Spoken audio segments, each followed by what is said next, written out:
Welcome to the Hellfire Book Club. I'm your host, Ignis Blackwood.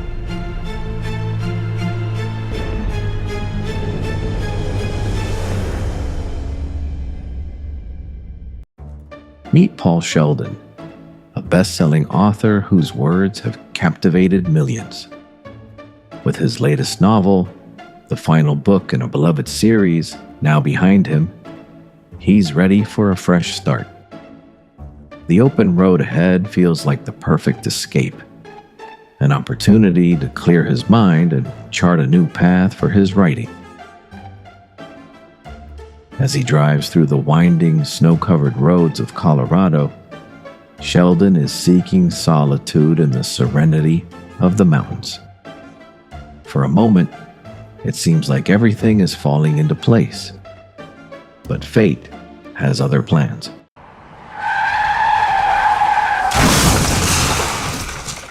In a split second, his world turns upside down.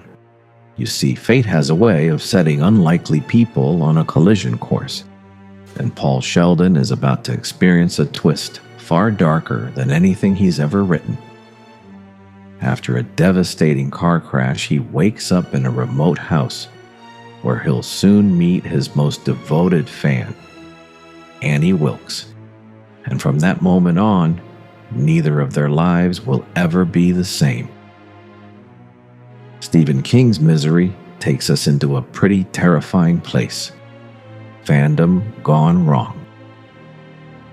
King wrote Misery at a time when he was feeling the pressure of his own fame, which adds this personal layer to the story.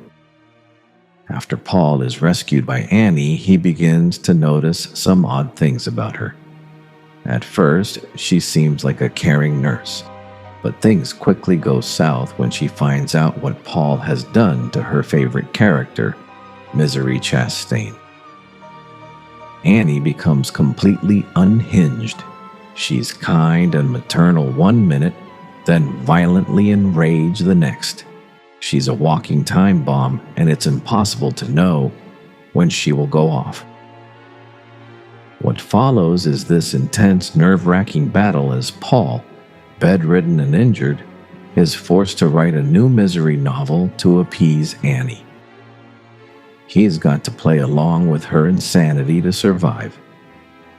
The setting of the remote Colorado house where Paul is trapped is as much a part of the story as the characters. The snowstorm outside is relentless, making it feel like there's no escape, just like Paul's situation.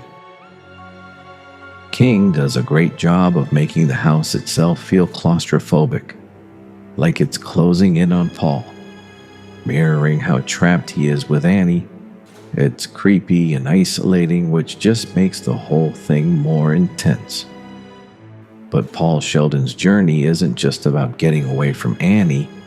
It's about taking back control of his life and his creativity. The Misery novels that brought him success also trapped him, forcing him to churn out more of the same to keep publishers and fans happy. You can feel his frustration simmering beneath the surface. Now, stuck in Annie's clutches, he's writing again. But this time, his life is on the line. The pressure to please his so-called #1 fan eerily reflects the relentless demands of the publishing world. Only now, the stakes are terrifyingly real. What makes her so scary is how real she feels. She's not some monster under the bed.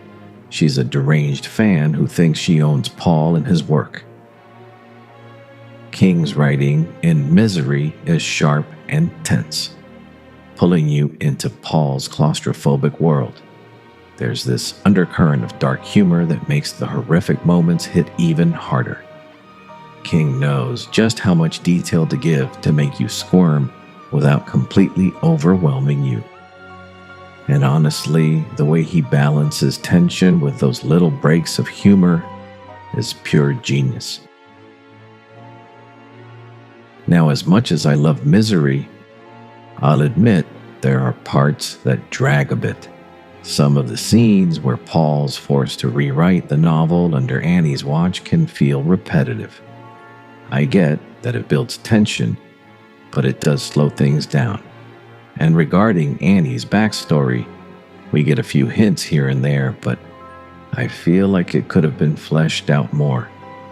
Knowing more about what made her snap would have added even more depth to her character. Lastly, if you pick up this book expecting King's usual supernatural elements, you might be a little disappointed. But honestly, I think the realism here makes it scarier. Annie isn't some ghost or monster. She could be real, and that's terrifying. Misery sticks with you like a bad haircut. You try to ignore it, but every time you look in the mirror, there it is. And it's not just because of the horror, but because it makes you think about the relationship between creators and fans. In today's world, with social media giving fans more access to creators than ever before, King's portrayal of an obsessive fan feels even more relevant. The novel raises some pretty big questions about creative control and the pressures artists face. Annie represents that extreme side of fandom where admiration turns into possession, and Paul is the artist fighting to hold on to his work and his life. Well, folks, that about wraps it up. We sure hope this book review was interesting and thought-provoking. A hearty thanks to all of you who've sent in your book suggestions. I assure you, we'll get around to them just as soon as we can. In the meantime, keep turning those pages as you scramble to hide under your bed.